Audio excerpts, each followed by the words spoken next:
the aim of this session is to think a bit more about how we link soil moisture and drought to fire behaviour prediction. So this is motivated by a couple of things. One is some excellent research being done in the Bureau at the CRC and universities on better modelling and understanding soil moisture processes, and also some excellent work being done on remote sensing and measurement of live fuel moisture as well. The other motivation beyond that new research is an understanding that the way we handle drought and some parts of fuel moisture in fire behaviour at the moment is pretty primitive, based in very simple models and approaches developed in the 60s. So because some areas of this are a little bit specialised, I'll give a little bit of a background on how I see all these topics linking up, and then we'll open it for some ideas on how we might better utilise the tools that are available to us, particularly for soil moisture and live moisture modelling, to improve our understanding of fire behaviour and fire danger. So the link with all these topics... So you can see me, or you have?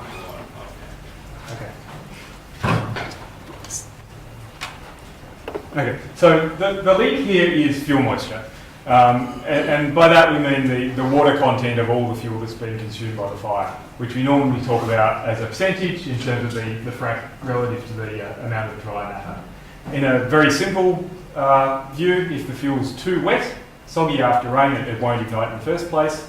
If it's dry, the fire will start, and then at those very extremely dry conditions, like Black Saturday afternoon that Andrew Sullivan talked about, the slightest spark will start a fire. Almost any ember falling on the dry fuel will start a new spot fire. So that's what's really where moisture comes into fire behaviour. And although commonly we think about live fuels being green and wet and not ignitable, in a sufficiently intense fire, so a crown fire or quite a few types of shrub fires, the live fuel, in spite of having a high moisture content, also contributes to the fire behaviour quite a bit. So, sorry, that's coming out a little bit mangled. In terms of fuel and fuel moisture, there's a hierarchy of different types. So there's live and dead fuel.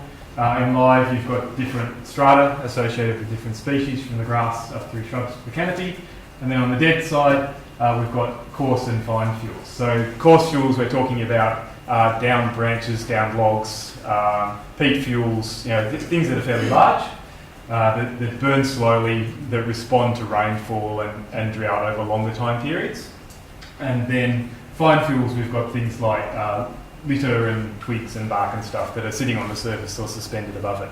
And because of the different physiology and physics of those fuels, they all respond to drought and rainfall in different ways.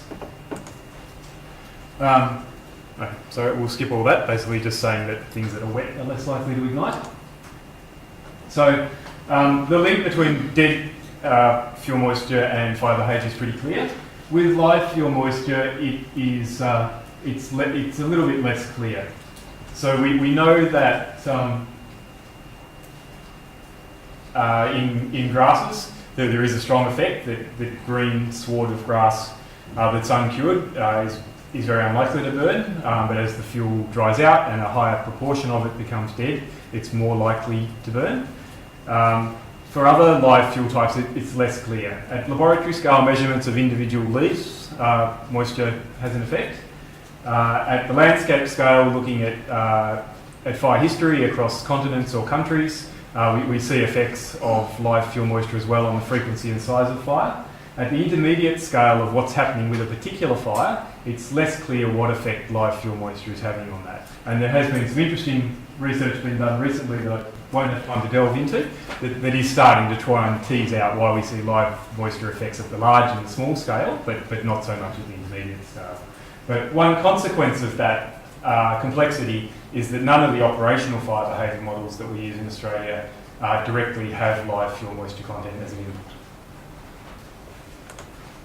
And that's the response of grass fuels to live fuel moisture, represented by curing, where it's a really well-defined, experimentally derived curve, quite simple.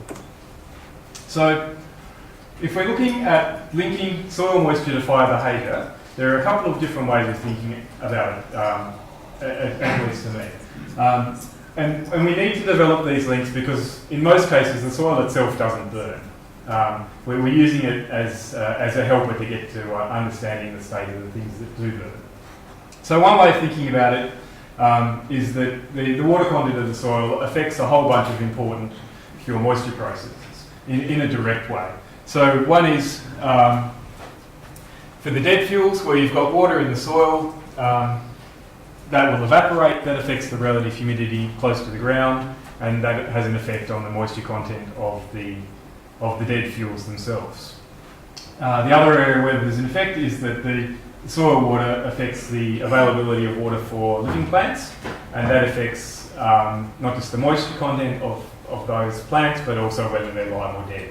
And as you get developing drought, you gradually get water stress on those plants, and eventually they die and become dead fuels. So soil moisture is an integral part of some of those physiological processes, and one way of integrating it into fire is to try and directly to model those. Another approach is to use it as a proxy. So I talked about coarse fuels as drying, wetting and drying relatively slowly, and the soil, because it's dense and it's compact and it's on the ground, also responds on similar timescales. So it's available as a proxy for the availability of some of the other fuel types. And we see that in operational systems around the world, where soil moisture indices are used as a proxy for the availability to burn of large dead fuels, so logs, but also as a proxy for the availability of fine fuels in sheltered locations, so under wet sclerophyll forests or in deep gullies. So that's another way of potentially using soil moisture to inform fire behaviour, is to look for relationships between soil moisture and other things that more directly affect fire behaviour. So in terms of current practice, soil moisture is intimately related to drought and rainfall deficit. And the approach that's been used in the operational systems we have at the moment are all linked to indices and metrics that have got drought as a key part of it. So the most commonly used system in Australia is Keats Byram Drought Index, which is a very simple water balance model. So we start with an index, which represents the amount of rainfall required to bring the soil back up to field capacity. If it's rained, we reduce the deficit, we then increase the deficit amount for some evaporation, and we get the next index. And so that's, it's certainly not the only index of that kind. There's the Soil Dryness Index used in Tasmania, and a bunch of other acronyms that have been developed for research or used around the world. And those are used by fire agencies as a proxy measure. So we've got some rules of thumb and policy around not doing prescribed burning unless the index is reduced a bit, or when the index is above an extreme value, we can expect more extreme fire behaviour. But it's fairly coarse, it's fairly simple. It's also used as part of the drought factor. So in the forest fire behaviour model, in the forest fire danger meter, the MacArthur system, that includes drought factor out the front to take into account the effect of recent rainfall on fuel moisture. Again, it's a very simple model. It reduces the amount of fuel that's available with recent rain, and then that fuel gradually dries with the days after rain. And that drying rate is influenced by the drought index. So the fuels dry faster during drought, and they also dry to a more complete dryness. So if there's been lots of recent rain, this will cap at about halfway dry. If there's been no rain for ages, and the drought index is very high, then the drought factor will also go to maximum dryness. So both of these are pretty simple systems. There's also a bunch of different sources of information available for understanding the current state of the landscape, both in terms of drought and soil moisture. So there's models, including the ones operated by the Bureau, like Aura and Dasman. There are some in situ observation networks across the country, largely focused around modelling and understanding water catchments. And there's also some remote sensing available from a variety of satellites. So we've got a bunch of tools to understand the current state of the landscape in terms of soil, moisture and drought. So some questions which I'd like to open up to now is, at the moment, so we can see that there are both proxy methods and sort of direct physical methods for understanding links between soil moisture, fuel moisture and fire behaviour. And at the moment we've got some very simple, quite old models and rules of thumb for linking the two together. but as we've got new sources of information and new models, I think there's great scope for more research and more understanding to help link these systems together and get a better understanding of some of those longer term components of fuel availability and fuel moisture to help us better predict fire danger and fire behaviour. So with that mini lecture and context on my understanding of the current lay of the landscape in this area, I'm interested in what people think about how we might go about improving what we understand in this area. Do you think those different approaches are more likely to be fruitful, or there's things I've missed that we should be trying? So, yeah. Just to comment on your first point there, what don't we understand about linking soil moisture and fire? I would shorten that and say, what do we actually know about soil moisture? Right. Because in most of the studies that we've undertaken is, if we remotely observe soil moisture, it's only the skin surface. Mm-hmm. If we are looking into root zone soil moisture, we can infer that from whatever happens on the surface or model it through data simulation. But then when we compare the models to the root zone soil moisture observations, it's like flipping a coin. Really? It's that bad. So the question is, can we actually get information for the fires out of it? If we don't know about the soil moisture, the deeper the root zone soil moisture, we don't know anything about the life. We can't infer easily the quality of the life. It's moisture. Okay, now that comes as a surprise to me. So you're saying that let me feed it back to you to make sure I haven't misunderstood. So you're saying that our modelling of root zone moisture is really poor? It's not as good as a lot of people think. Okay. Okay. So if we're missing that key input, then we're really going to struggle to model anything that follows on from that. Given we've got lots of Euro people in the room, does anyone offer another opinion on quality of soil moisture modelling? Oh, yeah, just add to that. I think one of the things that's missing in a sense is often we have really skeletal soils, and the capacity of the soil to actually absorb moisture is not captured in a lot of the models we have, and I think that's one of the issues of how that root zone really works, because the root zone might only be 10 centimetres at most, so you're capturing the surface, but you compare that to something that might be 5 metres deep, as we do have in some of our mountain forests, the moisture capacity is totally different. So I don't think we're capturing that well across the landscape. Okay, and we also don't know anything about the soil. So we're running models with outdated soil maps that are just inferences from what we see on the surface, or sometimes we have some cores. Okay, so this is a common problem in the fire space, is not knowing what fuel's burning. So, but potentially we don't know the soil underlying it either. Okay, which is definitely another challenge to try and meet, even to get those inputs. Just going back to Kevin's point about the different depths of soil and the holding capacity, clearly KPI doesn't take that into account.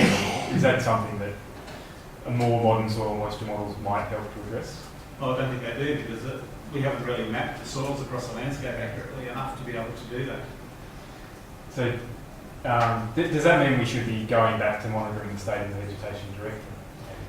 I would suggest there's two things about monitoring. If you're looking at the live vegetation sort of moisture content, yes, then monitoring directly, but you should expect to see different dynamics, I guess, in skeletal soils to compare to deep soils, and how the vegetation sort of changes over time relative to the amount of rainfall and how dry the drying conditions have been. So direct measurement is always going to be better than a model. Yeah, providing you can see the fuel, I guess. Well, it becomes a problem then for you, of course, woody debris, bark on trees, and the understory and so on, yes.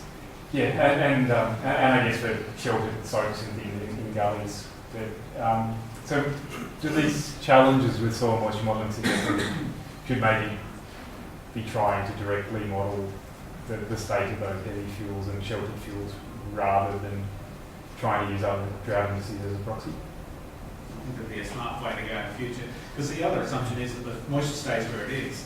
So you're talking about deep gullies and so on. There's a lot of lateral movement of moisture down slopes.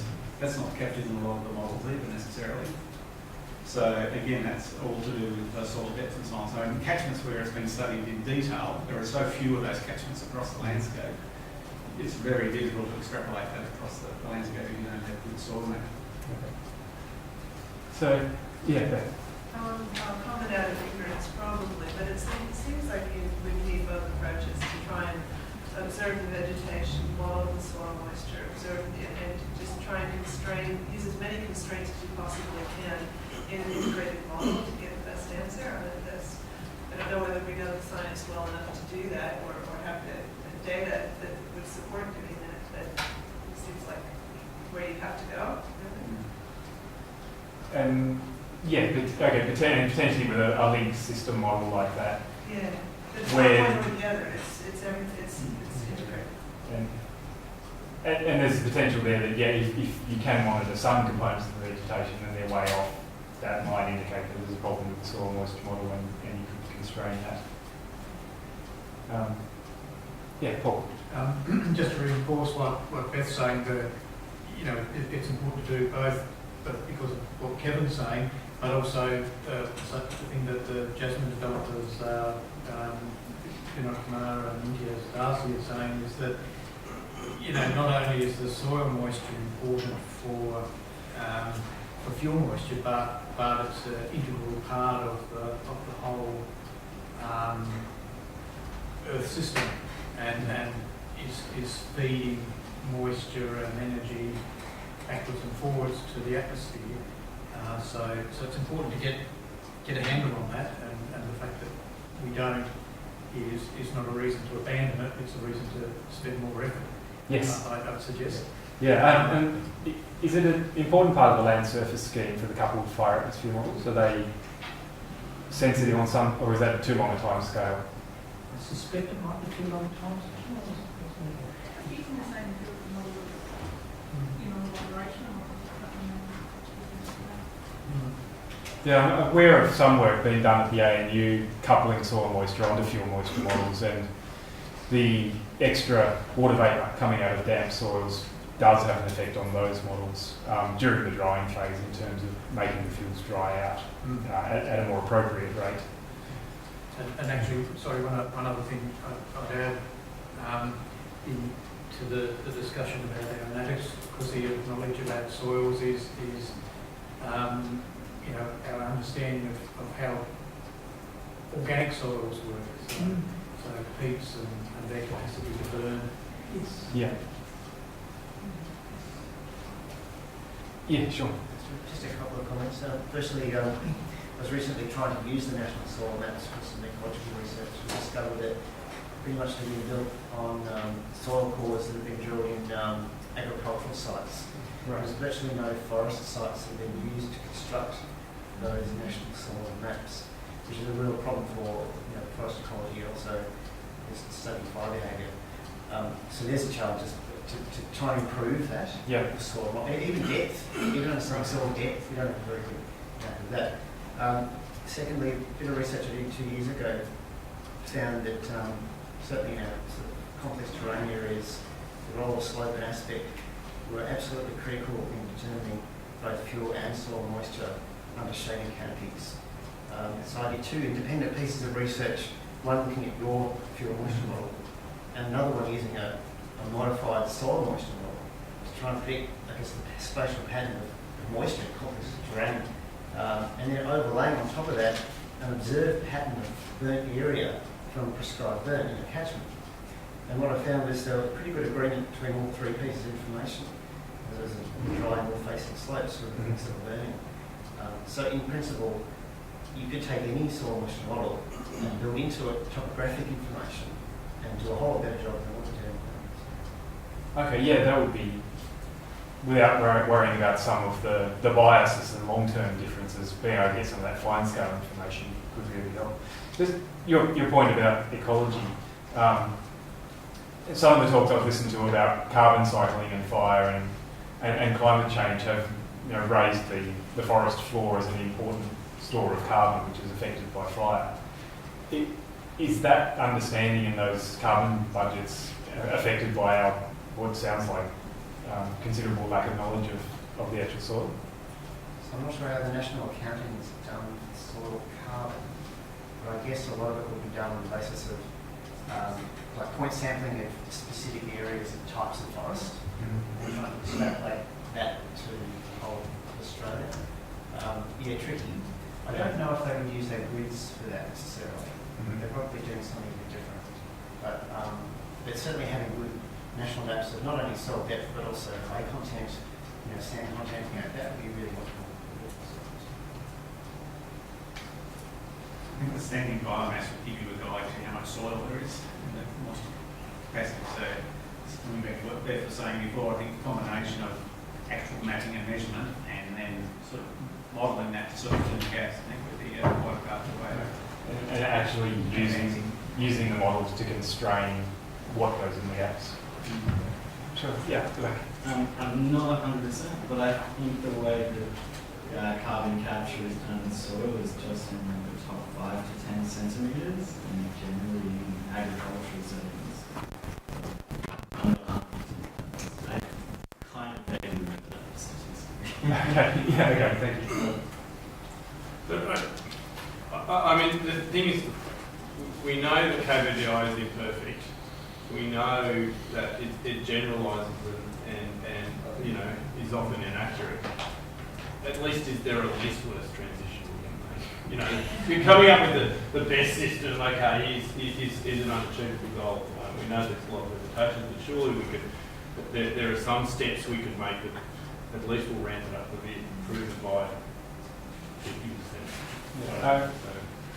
Going from a bucket that you pour water in, the water evaporates out, to something that at least has some layers and some transfer and some of those things. And Alex, some of your PhD work looking at fire occurrence with MODIS and soil moisture, did that hint that better soil moisture models might be more useful for that? Yeah, so going touching on what Simon was saying, you're linking soil moisture or KBDI to fire occurrence or fire radiating power, which is what I did in the PhD. You get a logarithmic relationship, so with decreasing soil moisture, which doesn't exist with KBDI. KBDI, you just have a very sporadic linear trend with increasing fire intensity. So just using soil moisture remotely sensed is already more physically based than KBDI. It's probably a better measure anyway, as you would imagine, which is it should be. But then how do we use that in a predictive sense, like what's it going to be like in 3 weeks' time in this season, if we were on an observational satellite? You still need a model to go into the future. You've got a rain forecast. Forecast how much rain is going to be at the location over the rest of the week. What's at that point in time. Then you can use other indices such as the soil dryness index and API forecast, then as well as opposed to remotely sensed soil moisture, which have the relationship to soil moisture than KBDI does. Well, the thing is that the BOM is working on forecasts of short-term forecasts of soil moisture. And the root zone is not going to change quickly within a few weeks. You have trends, you have an anomaly maybe for a seasonal condition, and that's maybe enough. I don't think that we need an absolute measure of soil moisture in any case. We need something relative. We need to know whether it's dry, somewhere in the middle, or wet as a start, and which will be better already than the KBDI with its ups and downs and what have you, with a random measure of depth. Sure. Would you say dry, medium, and wet, absolutely, or relative to what you'd expect on that day of the year? The range, yeah. Well,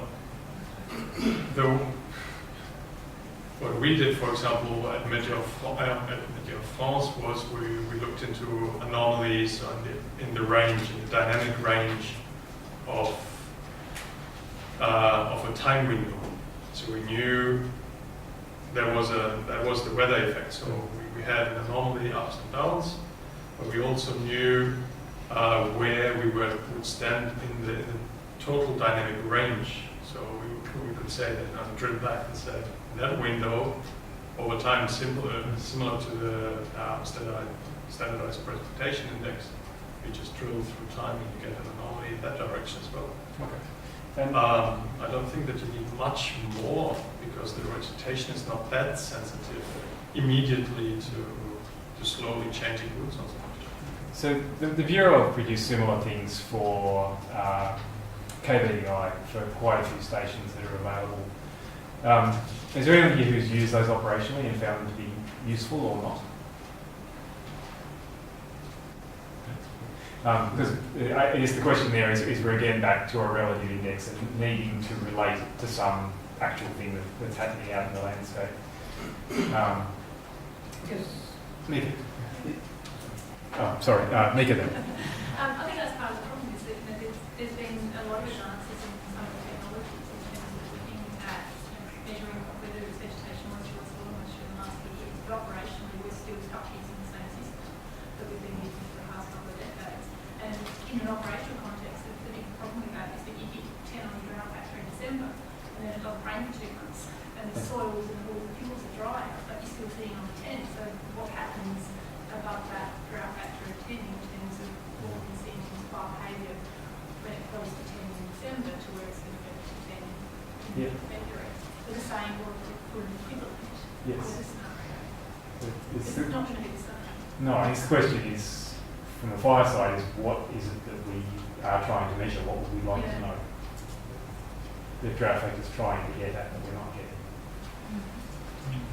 So just following on the question over there, the Bureau does run seasonal, the access model up at seasonal coupled timescales. So we do have some kind of modeled soil moisture in our seasonal prediction system. And I don't know whether it's been looked at for its potential use in fire. And I'm just wondering if the kind of study that Alex did, KVDI and what was in soil moisture, whether we could do something with soil moisture anomalies out of our seasonal prediction system. It could be a relatively small study just to investigate its utility and to see whether that was something that was worth following up.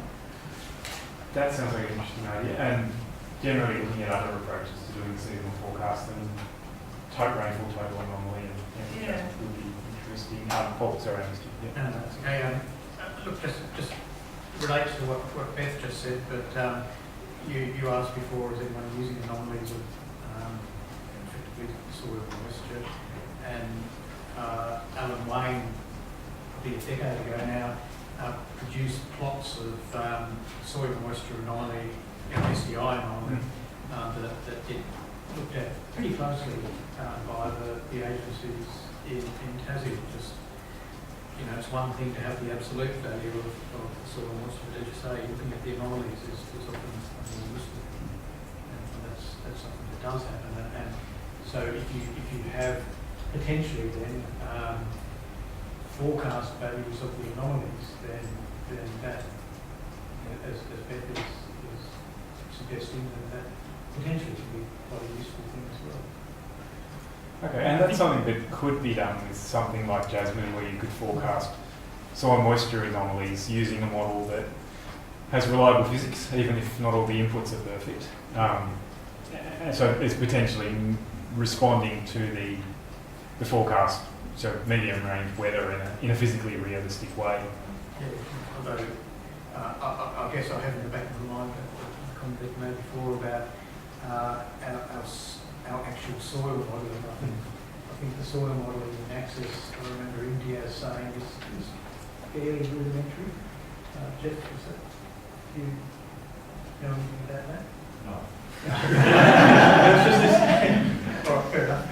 But That's the most definite answer you'll get from anyone. I suspect. I just had this recollection that he said, we've got all the sophisticated modelling, but underpinning of the soils are still pretty. Right. Yeah, you test it, you just 1 meter and 5 meter layers or something like that in the soil. But if you're digging a trench in the soil, you've got 3 horizons, you've got variations you may have at the top soil. So it's very different after 10 centimeters towards underneath. That's not represented in all those models. It cannot be represented. But what Alex did in his PhD, for example, was to show at least if we're using that not so good modeling, we're still as good or even better than the KVDI, which is fairly complex to start with. Right. Yeah, that was going to be my question is, these models are better than the KVDI by the sound of it. Or almost anything is. Yeah, and the MDS within the judgment team have pretty much demonstrated that using the Cosmos and AusNet for those.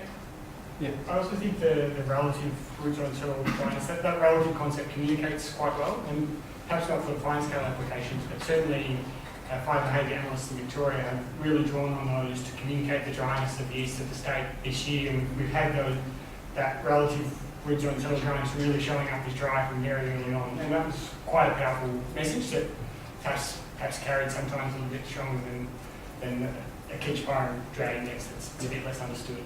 Okay, so that's really heartening. That relative concept, yeah, and again, that was a relative measure relative to what you'd expect. Yeah, relative to what you'd expect, and something that. So, yeah, you got, okay.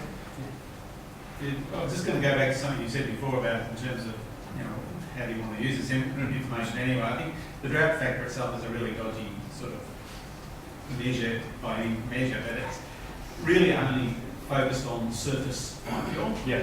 And what we're really interested in is the fuel that's contributing to the fire spread. So whether it's in the flame zone or when we get a convection going within the convection zone, I think.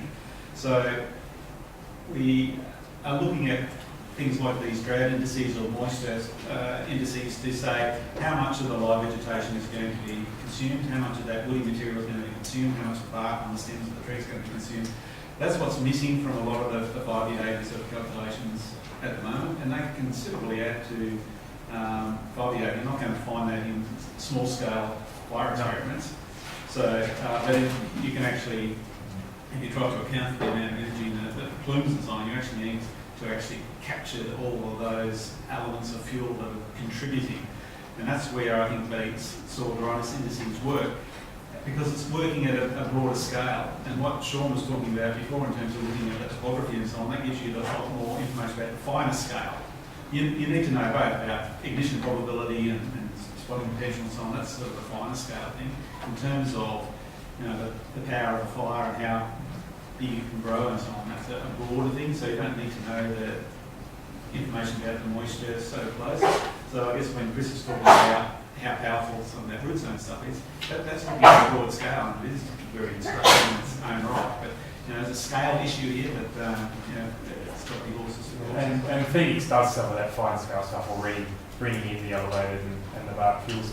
Is there a need for something simple at that broad scale, like some understanding of what the coarse woody debris load is across a catchment or fire area, and probably empirically linking that somehow to a relative soil dryness measure to look at how much of that fuel is available to drive convection? Could that be a first step? There's not a lot of information about that. I mean, people doing carbon accounting have tried to sort of quantify that, so there are attempts that have been made, but it's poorly assessed across the landscape. It's a bit like soils in a way, sort of, because it's not visible easily from a satellite. You've got to make some estimates sort of based on what you can see, what might be underneath. So it's, I think you probably could make some reasonable guesses to give you a regional or broader area sort of estimate of fire potential, which is what a lot of the fire danger rating is about. Won't tell you necessarily a lot about ignition probability, that's something else again. Yeah, and it could potentially feed into some sensitivity work with a coupled atmosphere model to see in marginal conditions whether getting that number high or low does or doesn't trigger convection, and how significant it is for predicting those blow-up events. And for that couple of modelers, is that something that those models have capacity to do, that would be interesting to look at? I think we've got more immediate problems to solve. Okay. But yeah, it's definitely potential. I mean, one of the things that we've got problems with the couple model at the moment is that once you actually start to put an empirical fire model into the couple model picks up, or the fire model then picks up what the temperature difference is in the atmospheric model because of the presence of the fire there. which is obviously in your original vice spread algorithm Mhm. take account. So that's definitely a question, I think. And obviously in your empirical fire model or fuel model, you can implicitly take into account the presence of the fire there, but maybe it's different. Maybe your fuel moisture change is different depending on the intensity and the size and scale of the fire which is present in the landscape. Okay. Yeah, and so that some of that feedback is double counted by the Yeah. model at the moment. Yeah. So there's lots of different feedback that you can consider. But all those experimental fires were small and, Yeah. and are probably missing that landscape scale convective input from some of the heavier fuels. So, as always, it's a fire modelling problem, and so it's the data is terrible and the physics is complicated. But Stuart, in the Barriga fire in South Darwin in 1998 or 7, whatever it was, we basically couldn't explain how high the convection column had got unless we actually did capture those other fuels that were burning. yeah, So, working with a meteorologist, we sort of we had 12,000 metre high convection column. If you were just looking at surface fuels, no way that would have generated enough heat to have actually lifted the convection column that high, given the boundary layer conditions at the time. So, the logical thing was, well, there was more burning than just the surface fuel, so can we account for that? And when we did, we got a very close match between what the actual observed type of convection is. So you might, what I'm just trying to suggest is you might not necessarily need to go to the full coupled atmospheric model, which is I think we would aim to in the long term, but in the shorter term, even just looking at the plume dimensions and dynamics would probably be enough to give you some, at least preliminary estimates of how much energy is going into that to lift the convection high. okay, yeah, that makes sense as a guidance type approach. And again, if we're stuck with coarse measures of how much fuel there is and how dry it is, we can then look at triggers as well. If there's up to this much and it's up to this dry, then the fire is potentially a problem, which is getting back into the kind of simpler things that are useful for fire danger, where we can combine that simple analytical solution with rough estimates of fuel and fuel availability. So that's another potentially interesting avenue of linking those together. I think what Kevin's just said is just yet another example of several today where having advanced meteorologists working as closely as possible and that multidisciplinary approach is what helps answer some of the questions that we've got. Okay, yes, thank you. That has come through really strongly and is an important part of the relationship that we shouldn't be trying to distill this all down to simple products that come out of the computer, but it's information to help people make decisions. So we focused a bit on coarse woody debris and soil moisture. Are there any thoughts on what we could be doing with the live moisture products that are coming out at the moment? Particularly things like canopy soil moisture, either as an absolute value or as a deviation from climate being either wetter or drier. Because it's another situation where we can remote sense this and we can get a good understanding of the state of the vegetation, but don't yet have those direct links into, well, what does it mean to the going fires?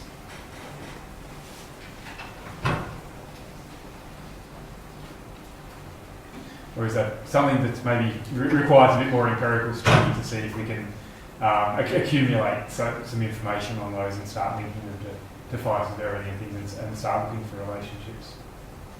I guess the thing that occurred to me then, as you said that, Stuart, was Andrew Sullivan's presentation this morning, where there was a hour by hour difference in the fire. I can't remember which fraction, but of the fuel moisture content, of some aspect of fuel moisture content. So,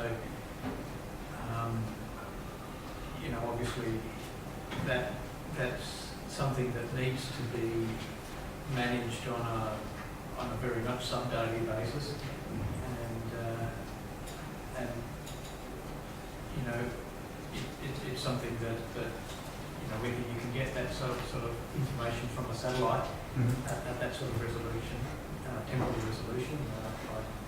I don't know. It'd be interesting to try if the Himawari 8 satellite has the band required for live moisture retrieval that, to my knowledge, has mostly been done from Modus as a weekly kind of thing to do it sub-daily and see what's changing and what effect it might have.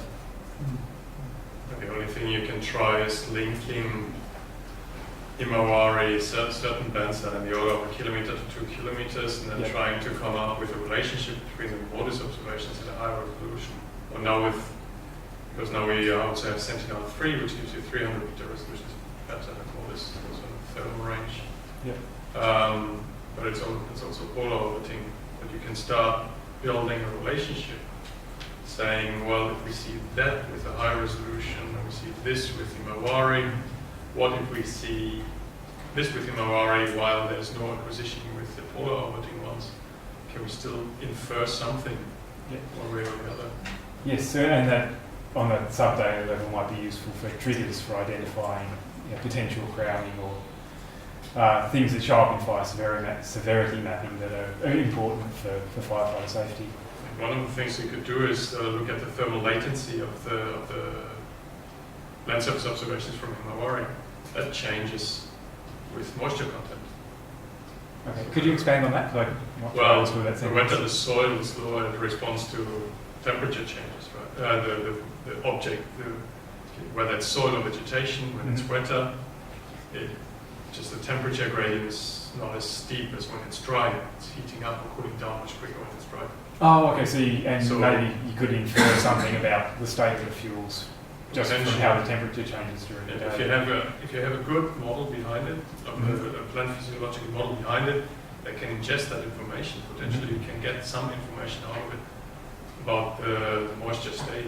I mean, that's the way also how land surface fluxes are calculated with latency. That's also how we do downscaling approaches of core-scale soil moisture, because we know dry soil responds differently to temperature than wet soil. Okay, and that sounds really promising, and a way to track the dryness of the vegetation in real time, which would is something that's done purely by modelling at the moment, and the combination of a broad scale and high temporal resolution remote sensing could really offer improvements for. That is speculative. Yeah, that's right. That's the point of this session is to explore some ideas as to what we might be doing. Yeah, John. There's the work that Marty Everett's been doing on the favorability there, which is really trying to use remote sensing to pick up live fuel moisture. Yes. You know, and part of it is looking at which satellite you've got, which looks at resolution and how often you get data. But then looking at that, some of the more interesting stuff is around trend analysis, looking at for this, like for any one location, how is it compared to other things? And I guess I'm curious to understand if you're thinking going forward, how much of it is point data that you're after to say at this day that the score is whatever the number is, well, compared to over a period, it is at 100% dry than it was before, or some sort of variation in that. Yeah, and that potentially comes into some of the soil analysis because we don't know what the soil is, but you're saying compared to the wettest it's ever been, it is now this. You don't have an absolute number, but you have a relativity. Yeah, I think for the short to medium term, I think those relativities will be important. Where I've looked at Marta's product for forest canopy, that isn't 80% or 120%, doesn't mean anything to me. I don't have the model to feed it into, but comparing it to around Sydney Basin, what was it like compared to 2013? Where is it in the full dynamic range of that location is useful, and it's still in the not so much rules of thumb, but where are we relative and compared to climatology. But it seems like from a lot of the discussion today that that's still a really important approach, is understanding where we are compared to normal. Tells us quite a bit, even if we don't have an absolute measure of what that means.